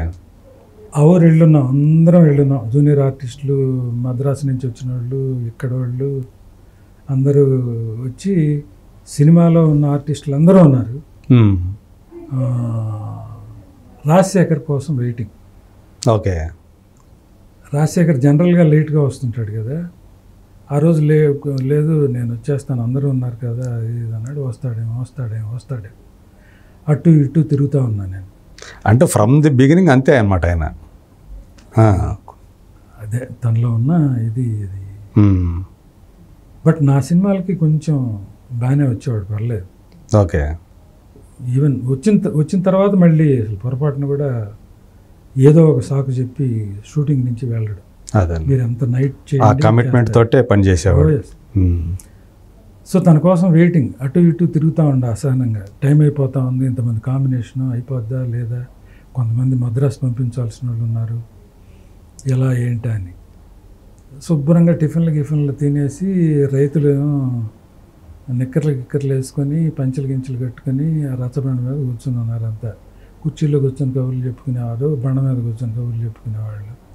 అటు ఇటు వెళ్తామంటే ఈ పిఎల్ నారాయణ దాంట్లో మాకు Naresh police character. So Naresh గాల్లోకి పేల్చే ఒకటి ఉంది. అందుకని మద్రాసు నుంచి పిస్టల్ ఒకటి, డమ్మీ బుల్లెట్స్ తెప్పించాం. ఆ పిస్టల్ తీసుకొని ప్రదీప్ అనే జూనియర్ ఆర్టిస్టు నిక్కర్లో పెట్టి, రే సాయంకాలానికి 1/2 బాటిల్ మందు ఇప్పించావా సరే, లేదంటే పేల్చేస్తా పేల్చేస్తాను. ఉండండి సార్, మీరు బెలవాళ్ళ నారాయణ గారు, మీరు ఉండండి సార్, ఏంటి సార్ అని విఎల్ నారాయణ ఆయన బెదిరిస్తున్నాడా? విఎల్ నారాయణ ఆడి నిక్కర్లో పెట్టి బెదిరిస్తున్నాడు. ఓకే. నేను అటు ఇటు తిరుగుతా ఉంటే ఆడు, సార్ చూడండి సార్ నారాయణ గారు అని అన్నాడు. ఏంటంటే పిస్టల్ పెట్టి బెదిరిస్తున్నాడు సార్, సాయంకాలానికి మందు ఇవ్వాలంట సార్, లేకపోతే అని. ఆయన కాదు అసలు, నిన్ను పేల్చాలా అని చెప్పని తన చేతిలో నుంచి పిస్టల్ తీసుకొని ఇక్కడ పెట్టా. ఇక్కడ పెడితే కాల్చు అల్లుడు, కాల్చు, నీ చేతిలో చచ్చిపోవడం కంటే ఆనందం ఏముంది అల్లుడు, కాల్చు అని అన్నాడు. నేను ఎందుకైనా మంచి పైకి కాలుద్దాం సార్ అని పైకి కాల్చా. తుప్పంది, ఏమీ లేదు, తుప్పంది. ఏమీ లేకుండా బెదిరిస్తున్నావు అండి అని ఇప్పుడు ఆ కుత్తి కానించి పిస్టల్ని ట్రిగ్గర్ నొక్కితే బదనామని సౌండ్, లొట్టబడిపోయి ట్యాప్ కనుక తిప్పితే బ్లడ్ అదే నీళ్ళు వస్తాయి అట్లా అలా వచ్చింది. నేను అసలు స్టన్ అయిపోయింది, మన కెరీర్ అయిపోయింది. వాళ్ళ పెళ్ళాం పిల్లలు జ్ఞాపకం వచ్చారు, నా పెళ్ళాం పిల్లలు జ్ఞాపకం వచ్చారు. నన్ను ఏదో ఏది రాజశేఖర్ వచ్చాడు, రాజశేఖర్ డాక్టర్ కదా, హరిచామ వచ్చాడు, చూశాడు, ఇలా పెట్టి ఇమ్మీడియట్గా ఫస్ట్ ఎయిడ్ ఉంటుంది తన దగ్గర ఎప్పుడు. ఆ ఫస్ట్ ఎయిడ్ ఏదో చేసి కమాన్ తొందరగా తీసుకెళ్ళిపోవాలి ఎక్కడికంటే, నాకు అంటే అక్కడి నుంచి గుంటూరు వెళ్ళాలంటే 3 hours పడుతుంది, ఒంగోలు రావాలంటే 1.5 hours పడుతుంది. ఒంగోలు ఈజ్ బెటర్, ఒంగోలు తీసుకెళ్తాను తొందరగా పోతండి అని నేను చెప్పాను. కారులో ఎక్కించుకున్నాను. ఈ ఫస్ట్ ఎయిడ్ ఏదో చేశాడు, ఇటు పెట్టుకుని అన్నాడు. కారులో ఎక్కించాం. కారు అట్ట స్టార్ట్ అయ్యి వెళ్ళిపోతుంటే, అల్లుడు నా బ్యాగ్ ఉంది, అల్లుడు బ్యాగ్. ఈ అమ్మ బ్యాగ్ మనోళ్ళు చూసుకుంటారులే, నువ్వు తుప్పాని కాలు బ్యాగ్ బ్యాగ్ ఉందంట, మా తీసుకురండి రా అని చెప్పంటే పరిగెత్తుకుంటా బ్యాగ్ తీసుకొచ్చాడు. ఇక పోనీ అల్లుడు అన్నాడు పెట్టుకొని. ఆ బ్యాగ్ ఇట్లా ఓపెన్ చేస్తే ఫుల్ బాటిల్ గడగడ తాగేస్తానండి తీసి. అప్పుడు నా ఉద్దేశం ఏంటంటే ఇట్లా తాగితే ఇట్లా వస్తుంది, ఇలా వస్తుందేమో అని చెప్పి భయం, అసలు పడిపోతానే, అయిపోయింది నా బతుకైని అన్న ఫీలింగ్ తోటి. అదే ఇప్పుడు తాగమాక అని చెప్పి అంటే రాజశేఖర్ లెట్ హిమ్ టేక్ కొంచెం పెయిన్ రిలీఫ్ ఉంటుంది, తాగేసి. సరే ఒంగోలు తీసుకెళ్ళాము. ఒంగోలు తీసుకెళ్ళిన తర్వాత చాలా లక్కీగా సైడ్కి వెళ్ళింది, అది 1 అంగుళం పోయింది. ఇంత ఓకే, బుల్లెట్ ఏమి ఉండదు, అదే ప్రెజర్ ఉంటుంది కదా, ఆల్టానికి ప్రెజరు, ఆ నిప్పు ఇదంతా వస్తుంది కదా, మనం పిక్చర్లో చూపించేటప్పుడు నిప్పు వస్తుంది, ఆ ప్రెజర్ ఉంటుంది కదా, ఆ ప్రెజర్కి సున్నితమైన ప్లేస్ కదా కొంచెం లోపల అదే బొక్కబాడ పడిపోయింది అనమాట. పడిపోయింది. అది డైరెక్ట్గా పడి ఉన్నట్టయితే అన్నవాహికకి టచ్ అయ్యి అది కనుక డ్యామేజ్ అయిందంటే within 15 or 20 minutes collapse. Lucky పక్కకి వెళ్ళింది అని చెప్పి క్లీన్ చేసి స్టిచెస్ వేసారు. సాయంకాలానికి మళ్ళీ తీసుకొచ్చి ఆ విలేజ్లో, లేకపోతే విలేజ్లో పుకార్లు దారిలోనే పోయాడంట మద్రాసు. అప్పుడు వెళ్ళాల్సిన అన్నీ వెళ్తున్నాయి, ఈ ఫోన్లు లేవు కదా, అవును అంత నోటి మాట దారిలోనే పంపించేశారు. మద్రాసు తీసుకెళ్తున్నారంట. అంటే అప్పుడు అక్కడ స్పాట్లో చూసిన వాళ్ళందరూ కూడా అయిపోయి ఉంటారని అనుకుంటారు కదా. ఒక్క పాపం నిర్మలమ్మ మాత్రం, అయ్యా ఆ బాబురావు గారిని చూడండి, అయ్యా వాడి మొహం కూడా ఎట్టయిపోయిందో, వీడికి ఏం కాదులే బాగానే ఉంటాడు నిర్మలమ్మ. సో సెటరేట్ అయ్యాడు. సాయంకాలం వచ్చేటప్పుడు రైతే కదా, ఇతను కూడా రైతు క్యారెక్టర్గా కండ ఒకటి ఇట్లా వేసి ఇట్లా పెట్టాము, తీసుకొచ్చి మళ్ళీ కూర్చోబెట్టారా షూటింగ్లో. ఊరుకోలే పిఎల్, ఒరే లేకపోతే వీళ్ళు నా శవాన్ని నన్ను పంపిస్తారా వీళ్ళు అందరూ, ఎందుకు ఎవరికి తెలియదు, ఇప్పుడు వచ్చి కూర్చోనన్నా కూర్చుంటారు ఆ సీన్లో. ఓకే అని చెప్పంటే తీసుకొచ్చి. సో మొత్తానికి గొంతు బాగాలేదు, గొంతు ఉంది అనమాట. గొంతు పోతే అట్లా. సో మొత్తం మీరు ఒక అసలు మేము మొత్తం హారిబుల్ సెట్టింగ్ అంత బాడీ అంతా ఇది చల్లబడిపోయి ఉంటుంది, ముందర మీకు చల్లబడిపోయి ఉంటుందిగా. అసలు కాసేపు నాకు తెలియదు, అసలు ఏం చేస్తున్నాను ఏంటో కూడా తెలియదు. ఏంది ఇట్లా అయిపోయింది అసలు ఊహించండి. నాకేం పాపం తను ధైర్యం చెప్తానే ఉన్నాడు నాకు, నారాయణ గారు. పిఎల్ అట్లా. ఇంకా రెండోది ఏంటి, చిత్ర విచిత్రం. అది అంటే మీ ఇద్దరు అంటే ఆయన కూడా అది నేపథ్యం ఉన్న వ్యక్తేగా, పిఎల్ నారాయణ కూడా. అంటే నాటకాల నేపథ్యం కానీ ప్రజానాట్య మండలి లేదు. బట్ ఓకే, తను కూడా కొంచెం లెఫ్ట్ ఓరియంటెడ్ థింకింగ్ ఉంది కదా. అవును, థింకింగ్ ఉన్న మనిషి. అదే ఎందుకు మాకు డైలాగ్స్ ఏదైనా అవసరం వచ్చినప్పుడు మావా అని చెప్పంటే రాస్తాడు. మోస్ట్ మంచి రైటర్ కదా. అవును, పవర్ఫుల్ రైటర్. అదే ప్రతిఘటనలో కొన్ని డైలాగులు తను రాసినవి అద్భుతం. ప్రతిఘటన అనేది నిజంగానే అందరికీ గొప్ప పేరు తీసుకొచ్చినట్టు సినిమా.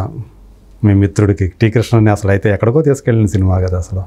అదే ఇంకొకటి, మీరన్నీ కూడా ఎందుకొని టీ కృష్ణ గారు మీ కాంబినేషన్లో మీరు చేసిన సినిమాలన్నింటిలో కూడా విజయశాంతి గారి హీరోయిన్ ఎందుకు? దట్టు ఒంగోలులో ఉన్నంతకాలం మీ ఇంట్లోనే ఉండేవాళ్ళు అంటగా. అవును, మా ఇంట్లోనే ఉండేది. ఓకే, ఎందుకని అంటే మిగతా వాళ్ళందరూ హోటల్లో ఉండేవారు, ఆమెను మాత్రం ఎందుకు మీ ఇంట్లో ఉండేవాళ్ళు? ఓకే, మాతో పాటు కలిసి ఉంటుంది అంతే. ఓకే, అంతే. ఎందుకు మీ అమ్మాయిలనే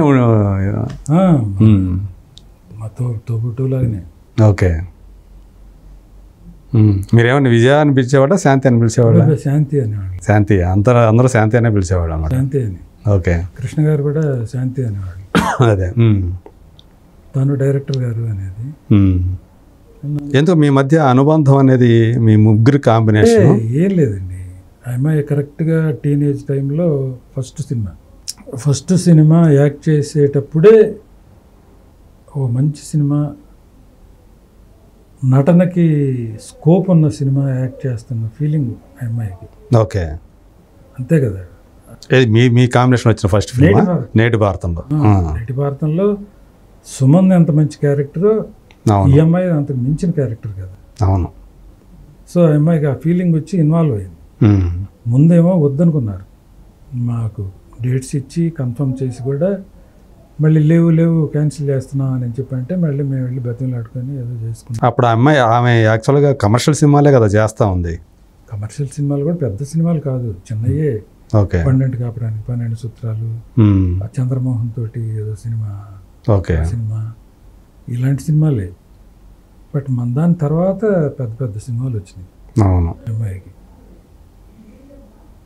సో ఆ టైంలో మేము ఫ్రెష్గా రావటం, కరెక్ట్గా 17 years అనుకుంటా అప్పుడు అమ్మాయికి, 16 or 17 years. ఓకే, అంటే కృష్ణ గారితో అప్పుడు కిలాడి కృష్ణుడు అనే సినిమా ఫస్ట్ ఫిల్మ్ హీరోయిన్గా ఆమెకి. హీరోయిన్ అంటే ఏదో నామాత్రపు హీరోయిన్. అదే విజయ నిర్మల గారు తీసుకొచ్చారు కదా. వేరాజ్ మా సినిమాలో హీరోయిన్ అంటే అసలు మామూలు విషయం కాదు కదా. అవును, మీరు హీరోకి ఎంత ఇంపార్టెన్స్ ఉంటుందో ఖచ్చితంగా హీరోయిన్కి అంత ఇంపార్టెన్స్. కొన్ని చోట్ల ఈమె హీరోయిన్ క్యారెక్టర్ ఎక్కువగా ఉంటుంది, ఎలివేట్ అవుతుంది. సో సెకండ్ ఫిలిం అనేటప్పటికి మళ్ళీ కాంబినేషన్ డెఫినెట్గా సక్సెస్ఫుల్ కాంబినేషన్ కదా. దేశంలో దొంగలు పడ్డారు, మళ్ళీ దానిలో తీసుకున్నారు. దేశంలో దొంగలు పడ్డారు, మళ్ళీ ఆ అమ్మాయినే తీసుకున్నాం. వందే మాత్రంకి వచ్చి వేరే తీసుకుందామంటే డేట్స్ అడ్జస్ట్ కాలే. వందే మాత్రం అంటే మా బ్యానర్ కాదు అది, హరికృష్ణ గారని లక్ష్మీ చిత్ర డిస్ట్రిబ్యూటర్. అవును, సుహాసిని అనుకున్నారు, డేట్స్ అడ్జస్ట్ కాలేదు, అవైలబిలిటీ లేదో అమ్మాయి ఏదో జరిగింది, సరే కాదు అనుకున్నారు. దాని తర్వాత దేవాలయం, శోభన్ బాబు గారు హీరో. శోభన్ బాబు గారి పక్కన మళ్ళీ విజయశాంతి. ఏదో మా ఇంటి ఆర్టిస్ట్ లాగా, మా సొంత ఆర్టిస్ట్ లాగా, మా సొంత మనిషిలాగా అయిపోయింది. బట్ వేరాజ్ ప్రతిఘటన కూడా అయిపోయిన తర్వాత రేపటి పౌరులు వచ్చేటప్పటికి డెఫినెట్గా మార్చాలనుకున్నాం. మరీ మొనాటిని అయిపోతుంది. అవును, రేపటి పౌరులకు మార్చాలనుకున్నప్పుడు భానుప్రియ, సుహాసిని అనుకున్నాం. 1-6 సార్లు అప్రోచ్ అవ్వడం కూడా జరిగింది అనుకుంటా. ఓకే, ఈలోపు కృష్ణకి బాగలేకపోవటం, మెడికల్ ట్రీట్మెంట్లో ఉండటం, తను ఓకే ఎప్పుడు ఏ క్షణాన బాగుంటుందో ఏ క్షణాన బాగుండదో తెలియకపోవటం. ఓకే.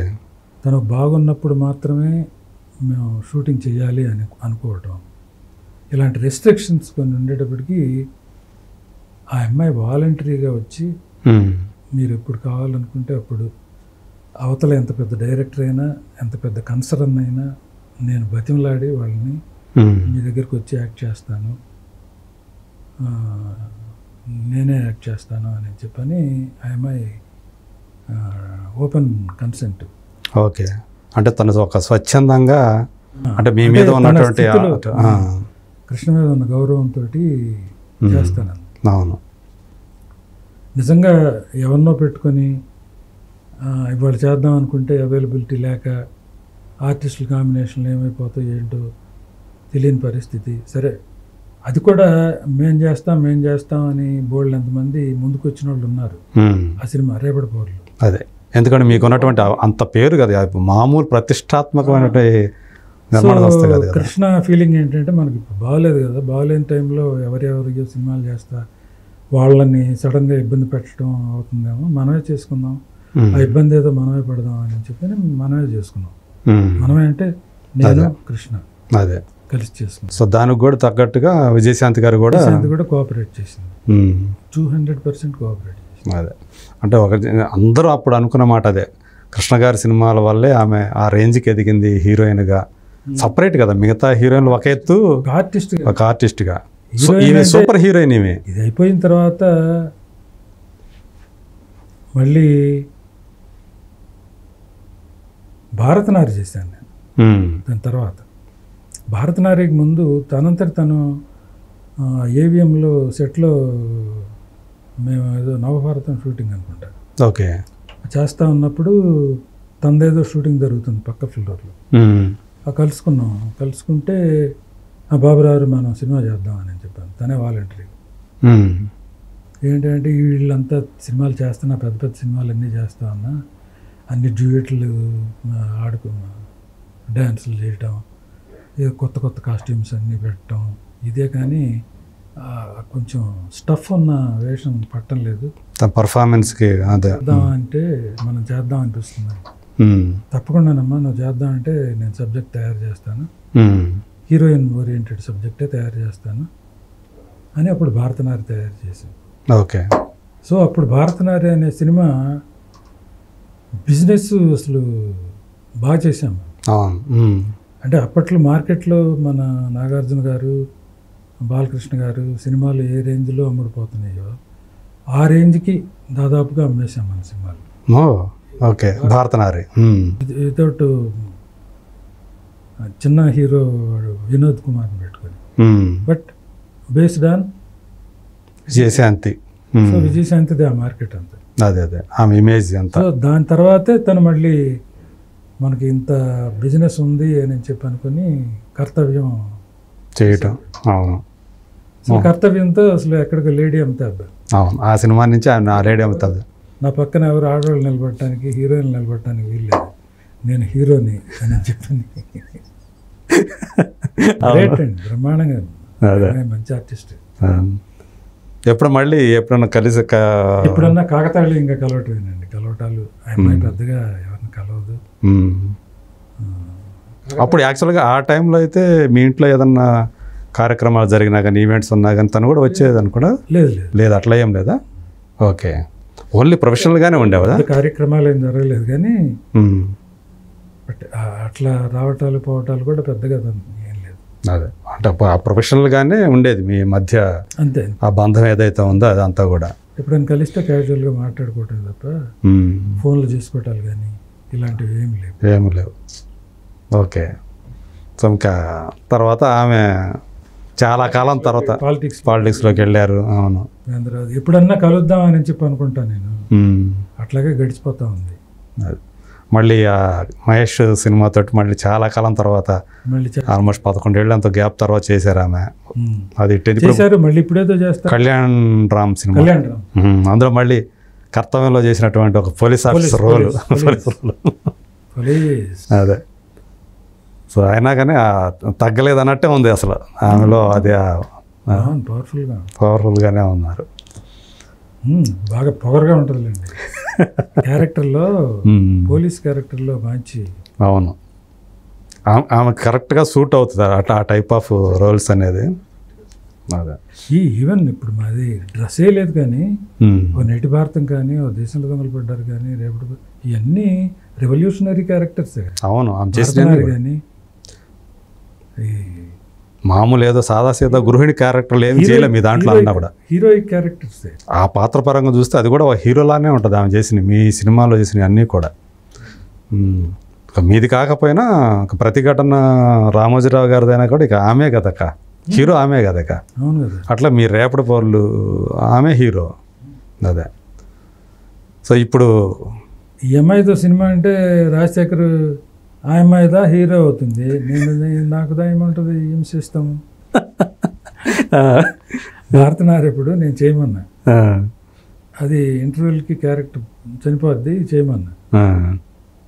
కోపంగా చూసాడు నా వంక, ఇదా నువ్వు ఆఫర్ చేసేది నాకు, ఓకే నేను చేయను అని చెప్పేశాడా. ఇప్పుడు ఉన్న పెద్ద హీరోలు ఎవరితో మీరు చేయాలని అనుకున్నారా, ఎప్పుడన్నా ఏమన్నా ప్రయత్నం చేశారా? అనుకున్నాను కానీ ఇప్పుడు మళ్ళీ. ఓకే, ఎవరితో అనుకున్నారు అంటే విపులంగా చేయక్కర్లా, విపులంగా చెప్పక్కర్లా, ఎవరితో చేయాలనుకున్నారు? గ్రేట్ మెగాస్టార్తోనే చేయాలనుకున్నాను. Okay, first movie itself మెగాస్టార్తో స్టార్ట్ చేద్దామని. నేటి భారతమా ఏంటి? నేటి భారతం సబ్జెక్ట్ కాదు, సబ్జెక్ట్ వేరే సబ్జెక్ట్. ఓకే, బట్ అప్పటికి మేము సబ్జెక్ట్ అనుకొని తయారు, ఎందుకంటే అదొక కాదమ్మా. అదే లేదు. ఓకే, చిరంజీవి మేము ఒకే కాలేజీలో చదివాము, ఒంగోలు సిఎస్ఆర్ శర్మ కాలేజీ, మాకంటే జూనియర్ తను. సో మనోడు అన్న ఫీల్ మీద మనోడితో మనం సినిమా తీద్దాం, బ్రహ్మాండంగా ఉన్నాడు అనుకోవటం. మేము సబ్జెక్ట్ తయారు చేసే నాటికి తను step by step, stage by stage ఎక్కడికో వెళ్ళిపోవటం. ఓకే, ఇప్పుడు వద్దులే, ఇప్పుడు మనం చేయలేములే దాంతో. ఓకే, మా అంతటా మేమే. అంటే ఎప్పుడు కన్సల్ట్ అయితే కాలేదా? లేదు లేదు. ఓకే, అనుకున్నారు కానీ. అనుకున్నా. సో కన్సల్ట్ కావటం అంటే అదే మా ఫంక్షన్కి రండి, మా ఇలాంటి ఏయో అంతవరకు. సినిమా పరంగా ఎప్పుడు సినిమాలు చేయమని మేము ఎప్పుడు అడగలేదు అసలు. అదే. ఓకే, సో ఇప్పుడు ఆ లెవెల్లోనే సినిమా చేద్దాంలే మనం అనుకుంటాం. బట్ మేము అడిగితే సబ్జెక్ట్ వింటే నచ్చితే డెఫినెట్గా చేస్తారు. చేసి ఉండేవారేమో, చేసి ఉండేవారు, డెఫినెట్గా చేసి ఉండేవాళ్ళు. అదే, అది అనిపిస్తాడు మీకు ఇప్పటికీ అనిపిస్తాడు ఆయనతో సినిమా చేయలేకపోయామే అనేది ఏదైనా మనసులో?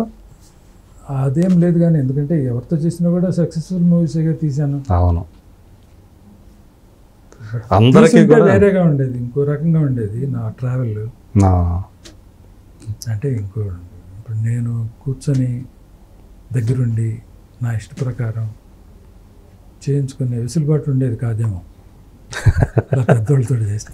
అదే, అది మళ్ళీ కొంచెం మీకు ఎవేగా వెళ్ళాల్సి వచ్చి ఉండేదేమో, వేరే అలవాటు చేసుకోవాల్సి వచ్చేదేమో, వేరే రకమైంది. అదే. సో మీకంటూ ఏమన్నా డ్రీమ్స్ అనేది మిగిలిపోయి ఉండయి మనం చేయాలనుకుని అట్లాంటిది ఏదైనా ఉంది సార్ మీకు? చేయాలనుకొని అంటే ఈ మెగాస్టార్ది పక్కన పెట్టేస్తే అసలు ఏదన్నా జీవితంలో టి కృష్ణ గారు తర్వాత ఒక వ్యాక్యూమ్ లాగా వచ్చింది అనుకుంటాను నాకు తెలిసి మీకు సంబంధించి. వ్యాక్యూమ్ అంటే ఆయన పోయిన తర్వాత మళ్ళీ ఎవరితో తీయాలి నేను అలాంటి సినిమాలు ఏంటి? అప్పుడు ఫిలప్ చేసింది పరుచూరి బ్రదర్స్ అండి. ఓకే, పరుచూరి బ్రదర్స్ తోటి ప్రజాస్వామ్యం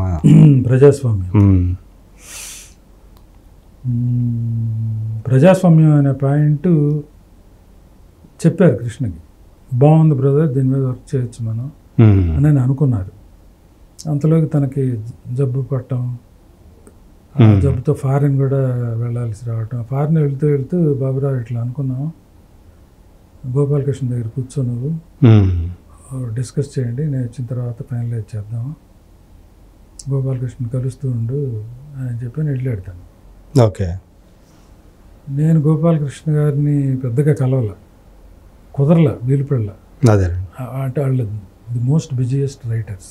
అవును, ఆ టైంకే బాగా బిజీ కదా, స్టార్ రైటర్స్. తను రావటం చనిపోవటం అంతా జరిగిపోయింది. సో ఇట్లా మీలాంటి జర్నలిస్ట్ ఒకళ్ళు పర్చూరు గోపాలకృష్ణ ఇంటర్వ్యూ చేస్తూ అడిగారు, ఓకే, మీలాగే కొంచెం ఆ లెఫ్ట్ ఓరియంటెడ్ థాట్స్ ఉన్న గ్రేట్ డైరెక్టర్ అండి, మరి కృష్ణ గారితో మీరు ఎందుకు చేయలేకపోయారు అని ఎవరో ఏదో క్వశ్చన్ వేసినట్టున్నారు. అప్పట్లో జ్యోతి చిత్ర అని ఉండేది. అవును, ఆంధ్రజ్యోతి వాళ్ళది, జ్యోతి వాళ్ళది. అంటే తను చెప్పింది ఏంటంటే, ఇట్లా అనుకున్నాము, ఒక పాయింట్ అనుకున్నాము, దాని తర్వాత కలవలేకపోయాము, దూరం అయిపోయాడు. ఏది ఏమైనా ఈ ప్రజాస్వామ్యం అనే ఎలిమెంట్ మాత్రం ఆగదు, అది ఈ తరం పిక్చర్స్లోనే తీస్తాము, ఈ విషయమే నేను బాబురావు గారితో మాట్లాడతాను అని చెప్పని తను స్టేట్మెంట్ ఇచ్చాడు. మీతో మాట్లాడక ముందే పత్రికలలో మాట్లాడాడు అనమాట. ఓకే, పోకూరు బాబురావు నిర్మాతగా ఈ సినిమా చేస్తాము అని చెప్పని తనే వాలంటరీగా ఇచ్చాడు. అది నాకు పెద్ద మోరల్ సపోర్ట్. ఓకే, అప్పటికి పూర్తిగా డిప్రెస్ అయిపోయాను. నాకు ఇంకేం లేదు, నేను కృష్ణ అనే ఒక కృష్ణ అనే మహావృక్షం నీడలో పెరిగిన వాడిని నేను. ఆ నీడే పోయిన తర్వాత నేనేం చేస్తాను అని, దానికి తోడు ఫ్రెండ్స్ కూడా సరదాగా అరే ఇంకా ఎందుకురా వెనక్కి వచ్చేసాక అని గేల్ చేసినట్టు అంటాం. ఓకే, ఇక ఒంగోలు వెళ్ళిపోదాం అని చెప్పి వెళ్ళిపోయా ఒంగోలు. ఆ వెళ్ళిపోయినప్పుడు ఈ స్టేట్మెంట్ వచ్చింది. ఓకే, మోరల్గా నైతికంగా మంచి బూస్ట్ అనమాట, సపోర్ట్గా ఫీల్ అయ్యేదాన్ని. ఎందుకంటే అప్పటిదాకా నా ఆఫీస్కి వచ్చేవాళ్ళు ఎవరు నా ఆఫీస్కి రావట్లా. అంటే అదర్వైజ్ ఇప్పుడు హర్నాథరావు కానీ సుబ్బయ్య కానీ వాళ్ళు బిజీ అయిపోయారు. రైటర్గా హర్నాథరావు, డైరెక్టర్గా సుబ్బయ్య. సో వీళ్ళతో పాటు నా స్టాఫ్ అంతా వాళ్ళతో పాటు వెళ్ళిపోయారు, ఎవరు లేరు, నేను ఆఫీస్ బాయ్ ఉండేవాళ్ళం. ఆ డిప్రెసివ్ మూడ్లో వెళ్ళిపోయిన వాడిని మళ్ళీ just to say thanks to Gopalakrishna again I came to Chennai. Okay, వచ్చి కలిసి మా బ్రదర్ ఇట్లా స్టేట్మెంట్స్ ఇచ్చారు, నేను చాలా సపోర్టివ్గా ఫీల్ అయ్యాను, థ్యాంక్ యూ వెరీ మచ్, ఒక మోరల్ సపోర్ట్ నాకు. నో ఇది రావాల్సిందే, చేద్దాము అని అక్కడి నుంచి మేము డిస్కస్ చేసుకుంటా ఎవరితో ఏంటి అని చెప్పంటే, ఇంత సపోర్టివ్గా నిలబడ్డారు బ్రదర్, మీరే సబ్జెక్ట్ చేస్తున్నారు, మీరే చేద్దరు అంటే మీ వింగ్లో నువ్వు ఉంటావు కదా మాకు ఏదైనా సపోర్టివ్గా అని చెప్పాను. వాళ్ళు నేనన్న ప్రతి మాటని కన్సిడర్ చేశారు, నా ఆలోచనలకి ఒక వాల్యూ ఇచ్చారు వాళ్ళు. ఓకే, అలా అంటే కృష్ణ అనేవాడు నాకు, నేను చాలా సందర్భాల్లో అన్ని సందర్భాల్లో చెప్తా ఉంటా, నాకు ఇష్టమైన ఈ కళారంగంలో నాకు జన్మనిచ్చింది కృష్ణ. ఒరిజినల్గా మా నాన్న అమ్మ అయితే నాకు ఇక్కడ జన్మనిచ్చింది, సినీ జన్మనిచ్చింది అయితే ఆయన తండ్రి లాంటి వాడు. వీళ్ళ తర్వాత మళ్ళీ పునర్జన్మని ప్రసాదించింది మాత్రం పరుచూరి బ్రదర్స్ అని చెప్పి చెప్తాను నేను. ఓకే, వాళ్ళు లేకపోతే ఆ సినిమా ఉండేది కాదు, ఆ సినిమా సక్సెస్ అయింది. ఆ సినిమా లేకపోతే పోకూరు బాబురావు అనేవాడి ప్రమేయం లేకుండానే ముగిసిపోయేవాళ్ళు. అంటే యాక్చువల్గా అంతటితో అయిపోయేది, అసలు అయిపోయేది, రేపటి పౌరులతోనే అయిపోయేది.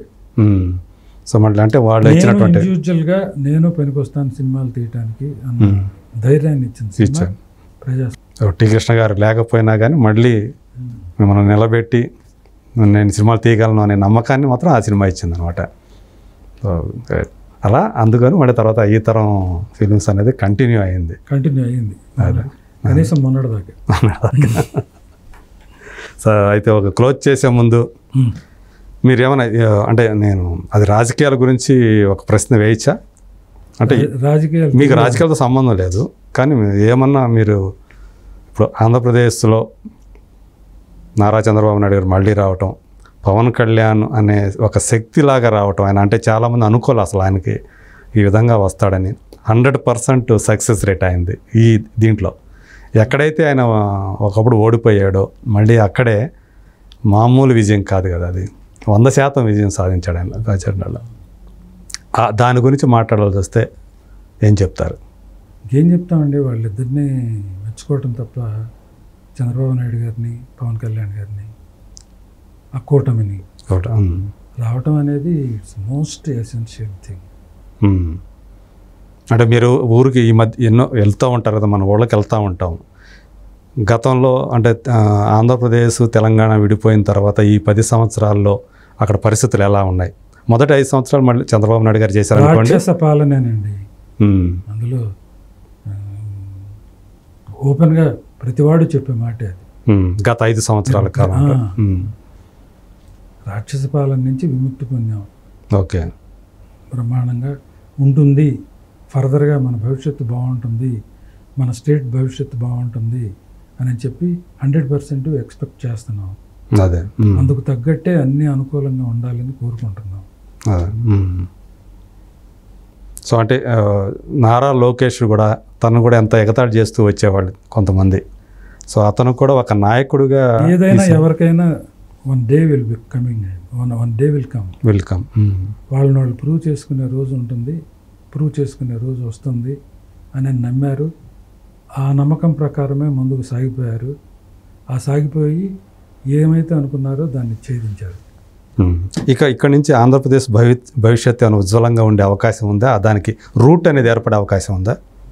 అంటే టైం పట్టుద్ది ఇప్పుడు టైం అండి, చాలా కష్టమైన ప్రక్రియ ఇది. అవును, అవన్నీ సరి చేసుకుంటా రావాలంటే బోల్డ్ డబ్బులు కావాలి.